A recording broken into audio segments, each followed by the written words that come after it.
Kailangan hong mapanood ito ng ating mga kababayan. Grabe ang huhusay ho ng mga punto de vista nitong si Prof. Malutikia kaugnay doon sa isinampang impeachment complaint laban dito kay Marcos Jr. Interview niya ho dyan sa DZAR 1026 News kay Sir MJ at dito kay Sir Admar ang ating papasadahan dito sa video na to. At ang ika nga kung ano bang masasabi ng isang napakahusay na abogado dyan sa impeachment na yan na di umano sinampa ng isa sa mga abogado nitong si Lisa Araneta Marcos. Pero bago yan, isang like at isang subscribe. Masaya na ho tayo dyan at sa mga gusto sumali sa ating community. Alam nyo na kung gagawin yung join button. Nandyan lang ho sa baba.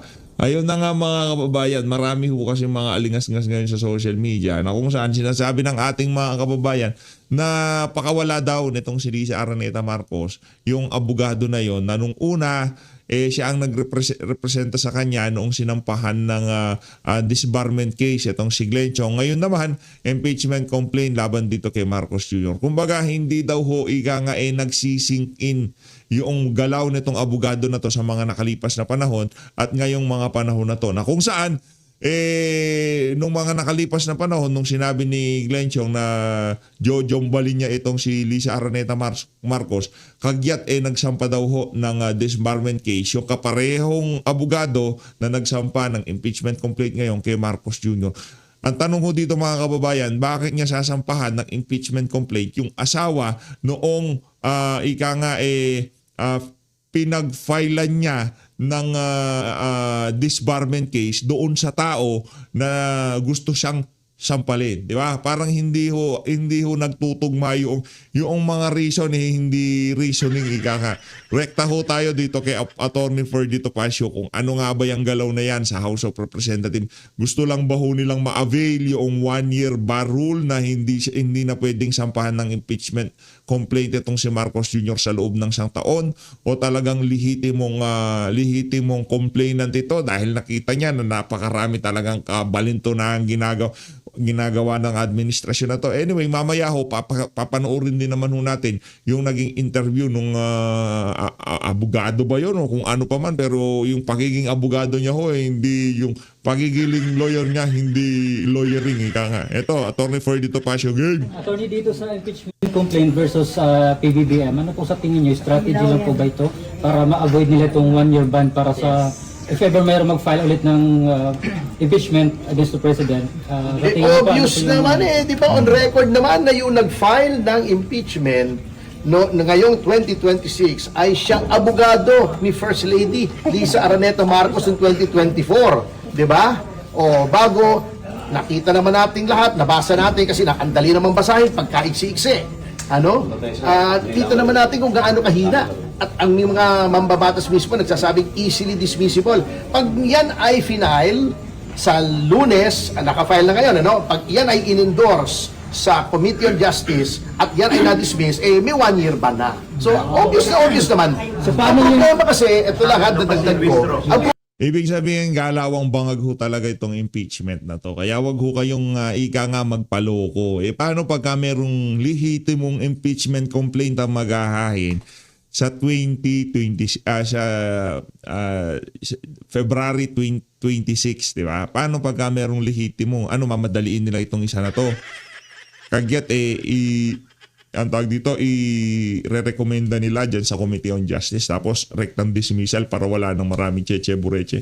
Tapos na uusapan pagka dinismiss doon. Pagka sinabi nilang walang forma at walang sustansya yung impeachment complaint na yun laban kay Marcos Jr. Kaya ang importante ho rito ay manatili ho tayong mapagmatsyag sa mga mangyayari sa social media at talagang anticipated naman ho natin yan. Ang anticipated natin na talagang di tayo makakakuha ng sapat na boto para ma-impeach itong si Marcos Jr. Kaso naman pagka nagkalatagan ng mga mabibigat na ebidensya, mga dokumento na magpapatunay na talagang ka-impeach itong si Marcos Jr. Yun na lang ang ating pinanghahawakan na kahit paano mamulat yung iba sa mga congressman dyan at masabi nila na itong gagawin at pagboto na gagawin nila na ito kahit alam nila na ikakapahamak nila boboto sila ayon sa interes ng sambayan ng Pilipino. Ka-impeach na ho talaga itong si Marcos Jr. Ngayon, speaking of kailangan ng tumayo nitong mga ano na to, nitong mga congressman na to. Yan, yang nangyayari na yan kay Congressman Leviste. Yan ho ang isa sa mga isa sa mga senyales na talagang wala ho tayong makukuhang boto dyan sa House of Representatives. Kaugnay dito sa ginagawang korupsyon na to ng administrasyon ni Marcos Jr. Yang nangyayari na yan, yung pagpapahirap kay Congressman Leviste, ang sabi niya ang sabi nitong si Congressman Leviste, kung meron silang magagawang matibay na kaso sa akin, hindi ako makakapagsalita ng ganito. Hindi siya hindi niya masusuwag ang administrasyon itong si Marcos Jr. Ngayon, doon sa kaparehas na rason, ibig sabihin ho ba, maraming matitibay na kaso ang kayang isampa dito sa mga congressman na to kaya ngayon nananahimik sila. Di ba? Parang ang dating doon nabanatan yung mga kasama niya . Ako kasi kaya kung magsalita ng ganito, alam ko sa sarili ko, alam ko sa ginawa ko sa nakalipas na panahon, wala silang mabigat na kaso na kayang isampa sa akin. Diba? Ibig sabihin, itong mga congressman na to, kaya hindi sila nagsasalita ngayong mga panahon na to. Kasi marami ho silang kalokohang ginawa sa mga nakalipas na panahon. At ngayon, kung sakaling magsalita sila, sigurado may kalalagyan sila. At yung kaparehas na lohika na yun, nakikita ho natin, magiging basihan din doon sa gagawing pagboto nitong mga congressman na to. Kung i-impeach nila si VP Sara o i-impeach nila si Marcos Jr., i-dismiss nila ang impeachment ni VP Sara, i-dismiss nila ang impeachment nitong si Marcos Jr. Nakabase doon sa naging action nila sa mga nakalipas na panahon. Dahil, di ba, pagka in-impeach nila si Marcos Jr., may kalalagyan sila. Kakalkalin niya ng Malacanang, malamang sa malamang. Talagang pagagalawin nila ang Justice Department para mapanagot yung mga individual na pipirma na para ma-impeach itong si Marcos Jr. Gayon din naman ho mga kababayan, kung sakaling i-acquit nila o i-dismiss nila ang impeachment ni VP Sara, ganon din ho ang kanilang sasapitin. Ganon ho katindi ang pagiging berdugo ng administrasyon na to. Lahat ng nagsasalita, lahat ng naglalabas sa kabantutan ng administrasyon, talagang kanila hong sinasalansan. Tuloy ho natin to. Problema rito sa administrasyon na to, iniinsulto yung talino ng mga Pilipino. Hindi ba nila, hindi natin mahahalata na yung abogado mismo nila nag-file ng impeachment laban sa kanila. Ginagago na tayo . So, parang iniinsulto na tayo yan . Pwede ba nating anuhin yung sabotahe yung ginawa ng mga nag-file na yan? May pwede bang gawin action tayo dyan? Ay, siguro pag nakita nyo, kutusan nyo. Siya talaga itong si Atty. Ferdy. Kahit kailan talaga Atty. Ferdy. Talaga hindi. Ano talaga to, comedian to. Ito talaga legit na comedian. Magaling ho talaga. Tsaka yung humor nitong mama na to, talagang believe ho tayo dyan. Believe ho tayo kahit sa humor niya, yung galing niya sa pag-aanalisa. Isa sa mga pinapanood at pinapakinggan natin yan, Atty. Ferdy Topacio, palakpakan ho natin itong si Atty. Ferdy. At lumipat na ho tayo sa interview nitong si Prof. Malutiquilla dito kay Sir Admar at dito kay Sir MJ Mondihar dyan sa DZAR 1026 News. Isa ho sa mga pinapanood nating YT channel yan dahil dyan ho nang gagaling karamihan ng mga matitinong balita sa social media at mainstream media. Kung gusto nyo hong makakuha ng mapagkakatiwalaan at walang kabayas-bayas na balita, dyan ho kayo mag-subscribe. Panoorin ho natin ito mga kababayan. Game. Hi, magandang gabi Admar, magandang gabi MJ, magandang gabi sa mga nanonood at PH, magandang gabi PH. Prof, automatic na yon. Pagka nagsalita ka, asahan mo na magpamagandang gabi PH ka na. Kasi sigurado, iko-content ko yan. Kasi, Prof Malutiquilla ka . Automatic na yon. Tingnan ko kung pinapanood ako nitong si Prof. Pagka bumati ka, magandang gabi PH, ilagay mo na rin. Di ba? Dapat magandang gabi PH. Kumbaga Philippines, di ba? Alam mo na yun yung natin, yung magic word natin, Prof. Magandang gabi PH. Gaganon ka lang, okay na ako doon, masaya na ako doon, talaga namang papalakpak ng aking taing di ba? nakikinig. Dito tayo sa sentro rin ngayon ng debate, ang impeachment complaint labang kay Pangulong Bongbong Marcos Jr. Ano nakikita niyo po rito, Prof? Kasi may pahayag agad si Congressman Erice na di umano, abogado ito daw ng First Lady against kay Glenn Chong dun sa disbarment. Inigunda naman ito ni Congressman Pulong Duterte at pero ay marin pong itong itinanggi ni Attorney Andre De Jesus na siya po ay abogado ng First Lady. Prof. Oo, yung komentaryo, parang siya yung magiging abogado sana laban dun kay dating kongresista Glenn Chong, pero hindi yata yun natuloy. Kaya tama in a way yung sinasabing hindi, pero siya yung linapitan ng First Lady. So, malapit para mo makonsider na hawakan yung kaso, hindi lang talaga natuloy. Opo. Yan kay Glenn Chong. So, sa tingin ko, yung ginawa nilang pagpa-file is to avail of the inoculation, which is the 1-year ban. Opo. Nabanggit din ni Congressman Erice, no, na nung nabasa niya daw itong 15 pahina lang daw na impeachment complaint, ang sabi nga niya rito, abay kulang sa substance, kulang sa research, kulang sa documentation, kulang sa ebidensya, in short, basura at mababasura lang ito, madali itong madismiss, sabi niya, Prof. Admar, kasi ang basihan ng mga sinabi ni Congressman Erice yung ruling ng Supreme Court dun sa impeachment case na idinulog laban kay Vice President Sara Duterte. Kasi doon klarado na kumpleto dapat ang ihahaing, may evidence, hindi ka yung naghahanap ka ng evidence in the process of the impeachment, kumpleto yung annexes, at yaan ay ibibigay doon sa taong ini-impeach para makasagot, para kumpleto, hindi fishing expedition.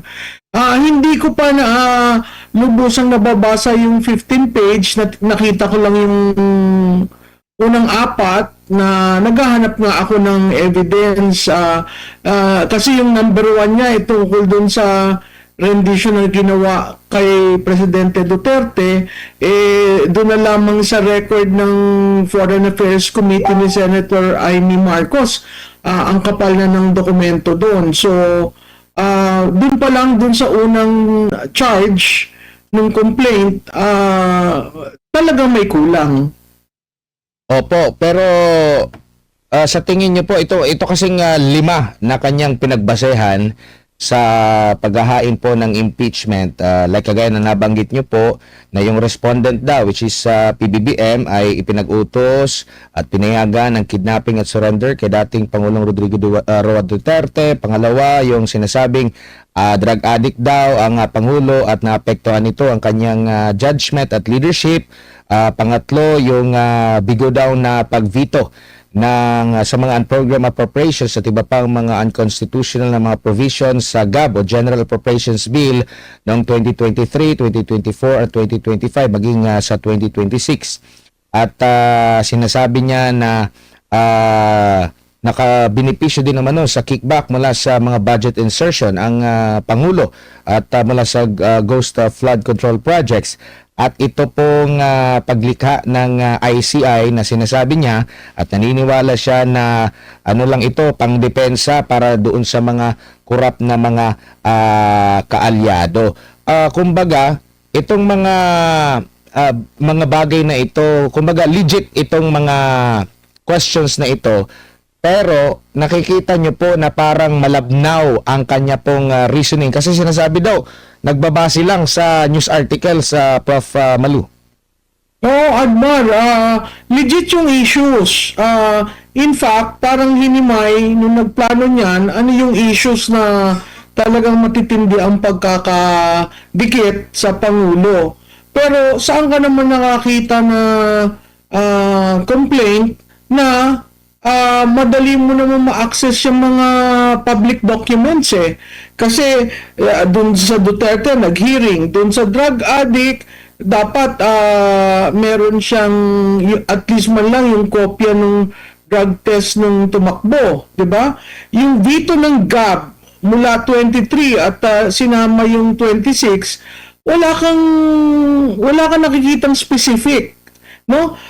Ano yung dapat ibinito? Yung kickback, hindi pinakikita saan nanggaling ang kickback, ano ang porsyento, yung ICI, the documents, the paper trail is so huge that to file a 15-pager impeachment case does not do justice to the 5 issues. Grabe, 15 pages.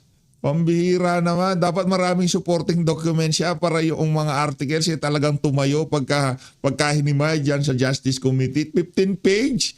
Baka doon pa lang sa pagpapadala sa dahing Netherlands kay Tatay Digong kahit 3 track ng papel kulang pa yan eh.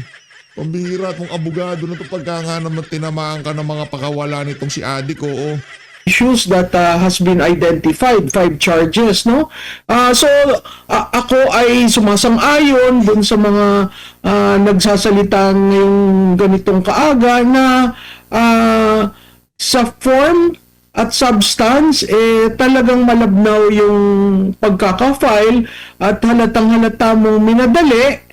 Although ginamit talaga yung mga issues na tinatapon sa presidente para lang siya ang mauna, no?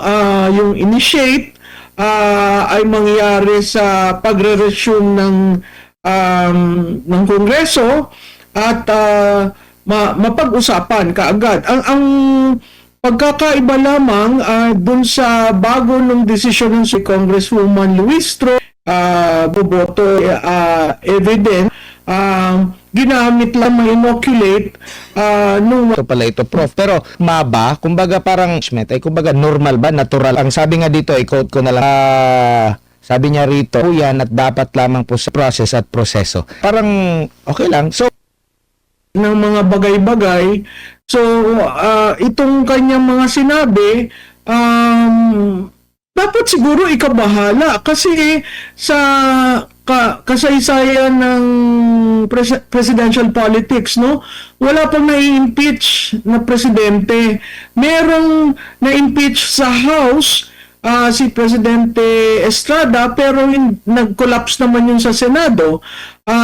Si President Gloria Macapagal Arroyo 3 beses inattempt mag-impeach, no? Pero hindi yun nakapasa sa House of Representatives.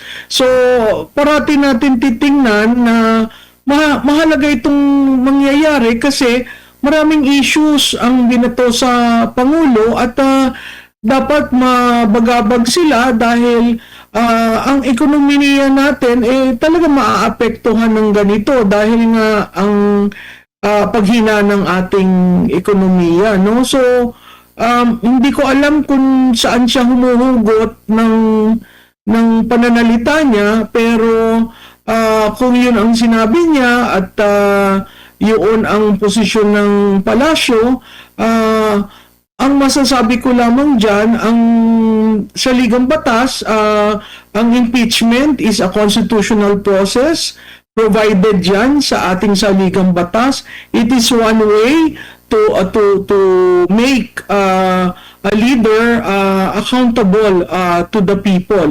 It is a process that is based in our constitution. So karapatan niya ng taong bayan, karapatan na maghain ng impeachment sa mga liderato natin. opo, bilang isang political strategist din po, Prof, pag mga ganitong actually legit itong mga mga punto o dahilan kung bakit sa impeachment, no? Parang nakukulangan lang kayo doon sa pagpresenta na mismo, no? Pero dahil na open ito, kumbaga makasasama ba ito sa imahe? Dahil magiging legit na dapat na pag-usapan na talaga ito. Prof, kasi sa nakalipas, medyo ano sila medyo alam niyo na pinalilihis nila yung issue, pero ngayon dahil sa meron ng ganitong impeachment, tingin niyo po maapektuhan yung imahe ng Pangulo ukol dito po? Oo, Admar, lalo na sa current state na ang kanyang trust rating is low. Anything that is in the 20s ng trust rating will invariably affect any impeachment proceeding, no? So makikita natin yan na yung timing ng pagpapa-file ay napakadelikado, lalo na kung ang pagdaos-os ng tiwala ay 2/4 ng nararamdaman. So kung tayo'y pumapaloob sa first quarter at yan gumulong hanggang 2 months, the first quarter reading will be again possibly to go down, no? It depends on paano nila sinagot itong 7 charges, di ba? Ang sense ko hindi nga aabot sa trial yan eh. Ang sense ko i-dismiss, no? They will initiate on Monday. They will place that in the order of business. That is already initiation. Refer to the Committee on Justice, and the Committee on Justice will just, find kasi yung pagkakagawa merong 5 charges na talagang ang sense ng taong bayan talagang totoo. Tapos wala namang ebidensya. So makikita mo yung paglalaro dun sa mga charges at ang tingin ko madidismiss yan. Yan ang isa sa mga dahilan kung bakit kung bakit kailangan i-share ng ating mga kababayan itong pag-aanalisa na to ni Prof. Malutiquilla. Para maintindihan, siyempre kung ika nga madidismiss yung mga aligasyon na yan, parang ang dating dahil iyan lamang pasadsad na ang aking approval at trust rating. Pagka dinismiss yan dyan sa Justice Committee, parang ika nga yung kabangagan nila lalong masususugan doon. Kita nyo na? Nakita nyo yung mga articles of impeachment na yon, kahit hindi naiintindihan ng ating mga kababayan, dahil pang optics lang, di ba? Pang optics, dismiss ang impeachment nitong si Marcos Jr. Kaya naman, dapat nyo ng pagkatiwalaan yung mga siraulo sa Malacan. Kumbaga, napaka-extreme na ho ng kanilang mga naiisip dito, pati yung impeachment, sinusubukan nila na absueltuhin itong siraulo na to sa lahat ng kapalpakang ginawa niya sa bansa natin. Parang ang dating ganun kasi wala na sila magagawa. Sa ayot sa gusto nila, merong maghahain ng lehitimong impeachment complaint laban dito kay Marcos Jr. Sa ayot sa gusto nila, makabayan, hindi legit yan. Itong abogado ni Lisa, panigurado, basura din ho yan. Abangan ho nila yung talagang lehitimo. Yung lehitimo, yung totoong mga talagang sukang-suka sa ginagawa ng administrasyon na to. Hindi yung out of nowhere, bigla ka magpa-file. Ngayon pala, abogado ka ni Lisa. Pausapan yun. Yung tipong antagal yung sa loob ng 3 taon, ginudyos nyo tong si Marcos Jr. para sa mga makabayan, ha? Sa nakalipas na 3 taon, ginudyos nyo si Marcos Jr. Out of nowhere, maghahain kayo ng impeachment. Pakawala na naman yan sigurado. Abangan natin yung mga track na ebidensya na idadalhin dyan sa House of Representatives sa Lunes. Yun ang inaabangan ko per session day. Kasi wala ho lahat yan. Di pa naman nagsisession ng House of Representatives Yung 10 session day, yun ang pinag-uusapan.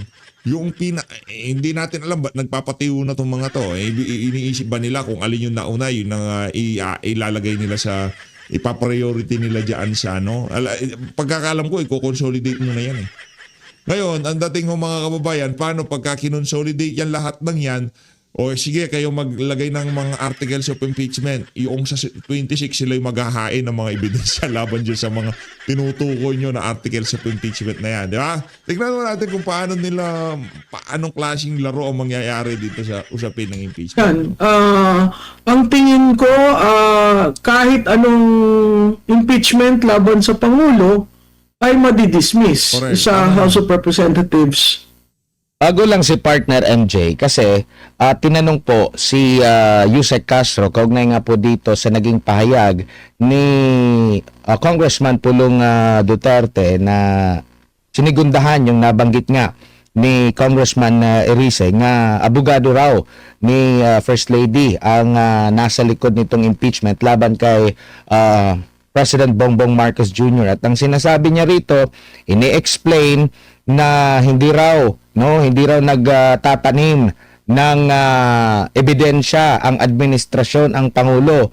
Sabi pa niya rito, hindi tayo sangkot sa anumang pagplanta ng ebidensya katulad ng ginawa ng kanyang ama. Sila lang po yata ang sanay sa ganoon. Matatandaan natin na nasampahan pa ng libelo itong si Yusek Castro. Sa tingin niyo po, ano pong masasabi niyo rito po, na pinaratangan pa na mahilig daw magtanim ng ebidensya ang dating presidente, tapos nabanggit pa niya, sila, so marami na, sila lang po yata ang sanay sa ganoon. Prof. Galing yan kay BFF? Opo, yan po yung nabanggit niya kahapon yata ito na statement. Kasi alam mo, Ayaw na sumagot ni Prof. Maloy eh. Yung tipong, issue yan eh. nakakatawa Normal na tao ako, ba't ako sasagutin? abogado siya. Paano niya naiintindihan yung pagtatanim ng evidence? Unless ginagawa niya at she can readily identify yung tanim ng evidence. But levity aside, whether tinanim yung evidence or not, kailangan sagutin ng Pangulo at whether itong final at endorse ng isang party list representative, kailangan i-prove nila that this is not a sham impeachment. At clearly sinabi ng Supreme Court na in the process of the impeachment, may right na mag-avail at i-direct ang sa Korte Suprema yung questions tungkol sa uri ng impeachment na i-file. So hindi ko maintindihan kung bakit ang pagsisisi niya ay doon na naman sa dating Pangulo na wala namang kinalaman yung dating Pangulo dito sa impeachment na kinakaharap ng kanyang amo. Alam mo, yung dating Pangulo na ando na sa Netherlands dahil sa kanilang pagpaplano na isurrender siya illegally. Effort. So, ang tanong ko, kanino kayo natatakot? Bakit natatakot sa anino? Wala dito. Inalis nyo ang dating Pangulo. So, hindi ko maintindihan bakit lahat ng blame ibinabato doon sa dating Pangulo. Ang akin lamang, kung hindi siyam na impeachment yan, ituloy natin. At tingnan natin kung saan dadalhin itong impeachment. Kasi may 5 na charges na sa complaints nila, naklarado, issue ng taong bayan yan. No? Since sila ang mahilig mag-preempt ng proseso at sila ang gumawa nitong siyam impeachment na ito, dilunukin nyo yung ginagawa nyo dahil dito, magagalit na naman ang taong bayan. Hindi pa nga tayo tapos dyan sa flood control project at hindi pa natin nalalaman kung ano ang punot dulo dyan. Saan ka naman nakakita na investigasyon, ang DBM hindi pinagsasalita. Ang DBM ang pinanggalingan ng money trail. Ang DPWH ang pinanggalingan ng paper trail. Ang nakikita lang natin yung papeles na kine-question nila dahil nawala na nga si Yusek Cabral. Hindi natin nakikita yung pondo, no? Kung paano ginawa nila na ang program appropriation ay napondohan galing sa line item. Hindi ba unconstitutional yun? Ang program appropriation, walang pondo. Biglang kinuha mo sa ibang mga budget para pondohan yon. Tama ba yun? So, hindi ko maintindihan dyan sa BFF ko, ba't ang tinitira niya ang dating Pangulo? Maraming issue ang dating Pangulo, pero may paraan para pasagutin siya. Ngayon, kayo ang nagpadala sa kanya sa Netherlands. Tapos ngayon, sisi kayo ng sisi doon. Bakit hindi kayo tumayo sa sarili niyong paa para depensahan itong mga issues nila na binabato sa kanila? Po, ma'am, good evening. Sa MJ po ito. Ma'am, bilang pong strategist, no? Strategically speaking, good strategy po ba na ipagsabay yung impeachment ni PBBM at VP Sara sa hangarin po na siraan ng Vice President? Maganda ba magkasabay? Sa tingin ko, wala na silang maitapon kay BP Sara eh. Kaya pagsasahop na it will drag on, no? Mabuti ba yun sa kanilang dalawa? Sa tingin ko, mas masama sa Pangulo dahil ang kanyang tiwala at approval rating ay talagang pababa ang trend. Kay BP Sara naman, trust rating niya ay bumababa pero within the margin of error. So pag kinumpare mo sila, mas mataas pa rin si BP Sara, no? Makikita rin natin na mahirap ang dalawang matataas na liderato ng ating bansa ay mai-impeach. It is a reflection of the kind of administration that we have. But again, as I said, that is the right of every citizen to file. And the role of members of Congress, especially the House of Representatives, is to endorse it and then to try it. Because under the Supreme Court ruling, there should be trial. You just cannot, abbreviate and send it to the Senate. So, medyo pumapasok tayo sa masalimuot, mas masalimuot na sitwasyon kung magkakasabay ang impeachment sa dalawang matataas na opisyal ng ating bansa. Opo, ma'am, may bala ako ng topic dahil may pinost po ngayong gabi si Congressman Paulo Marcoleta at nagkita na po si Congressman Leandro Leviste at si Senador Dante Marcoleta. Meron po kasi siyang binanggit sa kanyang post na medyo interesting, no? I-quote ko lang, ma'am. Sabi niya, millions of government funds are being poured on troll armies just to save face in a futile attempt to alter public opinion. Narinig ko na halos lahat ng peer agencies ay binayaran na nila at ilang news outlets ay naka-payroll na sa kanila. Ma'am, anong reaction mo po dito sa information war na nangyayari po ngayon sa ating bansa? Oo, ang information warfare nagsimula sa international, no? Ngayon mukhang yan na yung pamamaraan to counter the narratives of the people themselves, no? Makikita naman natin ang nangyayari sa debate tungkol dyan sa flood control project. Makikita rin naman natin ang mga ginagawang what do you call this, pagtahimik ng mainstream media, no? May news blackout, at hindi natin maintindihan ano ba talagang nangyayari at bakit pili lamang ang lumulusot na balita. Yun yung sa mainstream media. Pagdating mo naman sa social media, makikita mo talagang active ang mga trolls, no? So, Kaya nga active sinususugan ko yung panukalang batas sa Senado na kailangan talagang matigil yung troll army kasi Correct. walang maidudulot na maganda sa civics at saka sa pamamahala, no? Makikita mo na pataas ng pataas ang at pagpasok nila sa mga iba't ibang pages na maraming supporters o maraming pumupunta, at makikita natin almost pareho word for word yung mga sinasabi, at pag tiningnan mo nakalak ang profile nila. Kaya nga dun sa panukalang batas dapat maging answerable yung mga social media applications para masawata itong ganitong mga bagay. Malaki ang budget ng PCO. Sinabi mo si Congressman Marcoleta yung naglabas niyan.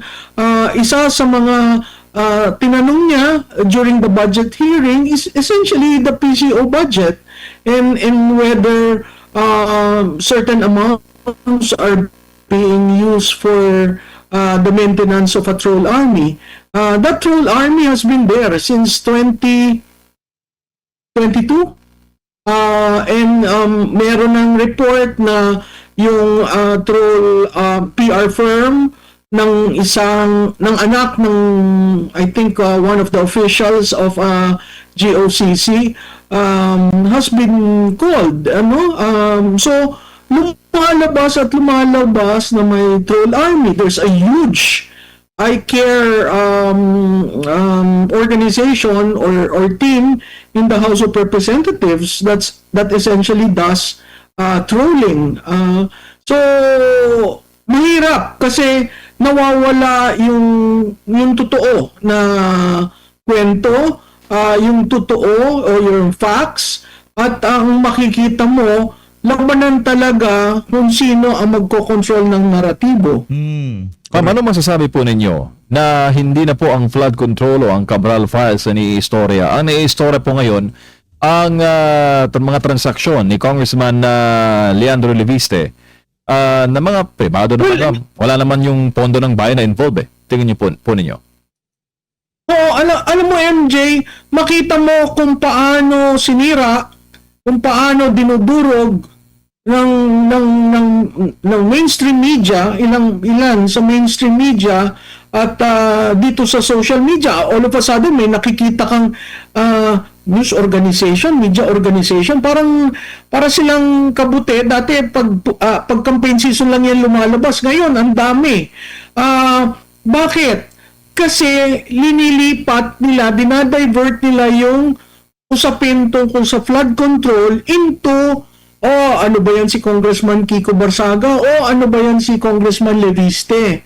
They are making examples of these two brave young legislators who is fighting the system para mapakita sa iba, gusto niyang mangyari sa inyo yan? Diba?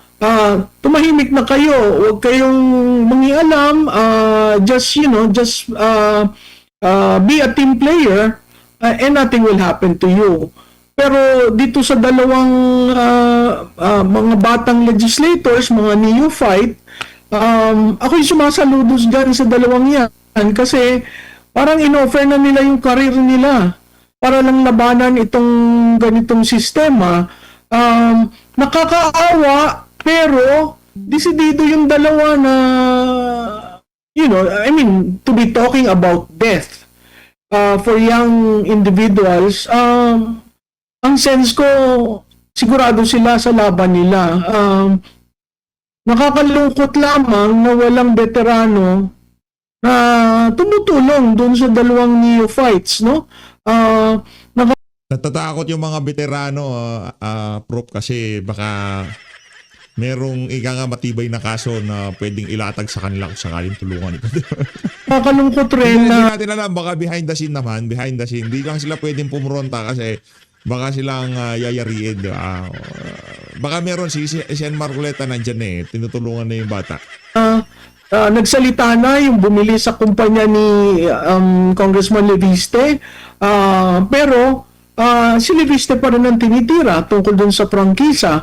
Kung titingnan mo naman, public record yung franchise public record kung sino yung bumoto, public record kung sino na naghain ng panukalang batas na yon, public record rin, at alam yan ni Secretary Garin kung ano nangyari doon sa mga proyekto, no? So makikita natin parang ito rin yung linalaban ng dalawa, hindi lamang ang pamahalaan, hindi lamang ang media, kahit oligarko. So hindi ko alam kung hanggang saan nila kakayanin, pero ako nananawagan sa publiko, tulungan natin yung dalawa kasi parang yung dalawa lamang ang talagang tinataya na ang buhay nila sayang dahil ito ay sana bagong punla, bagong bagong panunungkulan, pero sinuong nila itong napaka-problematic na sitwasyon na ang kalaban nila talaga ang nagdudulot ng malaking problema sa ating bansa. Yan ay ang korupsyon, ang pamahalaan na walang pakialam at ganun na lamang ang paggastos sa pera, ang media at ang oligarchs. Po, binanggit niya kasi kanina ma'am sa press conference na na-cover ko earlier today na nag-i-enjoy siya dito sa trabahong to dahil nga syempre bibigyan siya ng chance. Kapanayam nga sa Vox Populi, sinabi niya na parang sa edad niya naabot niya yung katayuan, no? Na privilege, no, na hindi naabot ng iba at gusto niya na ngayon ng bagong challenge. In fact, sinabi niya kanina sa press conference na wala siyang ibang choice kundi depensahan niyang kanyang sarili at pag maglalabas pa raw, sisiraan at babanatan pa siya, baka raw umabot sa punto na makapaglabas siya ng informasyon that could bring the administration. Narinig ko na rin yung timing napakahalaga, pero kung ang susi ng pagbubukas ng totoong nangyari sa pondo ng bayan, gawin niya. Kasi yun lamang ang magbubukas ng lahat na ito. Correct. Walang gusto magsalita, parang meron silang omerta, no? Walang gusto magsalita doon sa nakinabang sa kabang ng bayan, walang gusto magsalita doon sa nagplano, walang gusto magsalita doon sa nagpark at nagsagasa. Tanging ito lamang tagalabas na ngayon nandun na sa sistema ang kayang magsalita. So, kung meron pa siyang mas malalim sa mga nilalabas niya, napapanahon na ilabas niya yon kasi although alam ko na mahihirapan siya dahil buhay ang kapalit pero babalik ulit tayo doon. Bakit ba nanilbihan? Bakit ba tumakbo? Sa kagustuhang makatulong sa bayan, kung mahal mo ang Pilipinas, tatayo at titindig ka sa mga nangyayari ngayon. Parang ginawa ni Colonel Odi Monggao, no? Ngayon, ang tinatapon sa kanya, sira daw ang ulo. Paano naman magiging sira ang ulo? Dapat yun na-promote ng general. Naipit lang dahil eleksyon. So, may ban sa appointment, no? At kung titingnan mo si Colonel Odi, guro rin yun. Siya nagtuturo sa mga kasundaluhan. Maganda ang background niya. Lumaban, napunta sa battlefield sa Mindanao, nanilbihan as a UN force. So, siguro kung titingnan mo, although mas may edad si Colonel Monggao, pag pinagsama-sama mo si Kiko Barsaga, si Leandro Leviste, at si Colonel Odi Monggao, makikita mo meron pang spark na natitira para sa bansa. Tulungan po natin sila at protektahan natin sila dahil itong administrasyon na ito hindi natin alam ang hangganan. Minsan maraming natatakot, ayaw tumayo, maraming nagpipigil, ayaw magsalita. Pero paano ho natin babaguhin ang ating sistema? Ang problema ho, systemic na So, napaka-importanteng magtulungan tayo at akayin natin ang bawat isa. Kasi kung hindi natin ho ito gagawin, wala ho sa House of Representatives ang kayang tumayo laban sa administrasyon na ito. Except, yung dalawa, siguro meron pang mga 3, 4, di ba? Pero mabibilang mo lang sa 2 kamay kung gaano kadami ang willing na tumayo. At dahil dyan, palakpakan ho natin itong si Prof. Malutiquilla. Yun na ho natatapusin ang ating reaction video. Abangan nyo ho yung video natin pagkatapos nito. Susunod na video, meron ho tayong good news ha. Meron ho tayong good news. Naku, matindi tong good news na to. So always, maraming salamat po sa pag-support sa PH Update. Mag-ingat ho kayong lahat. Mahal natin ng Pilipinas. Saludo, Prof. Malutikia dito kay Atty. Ferdito Pasio.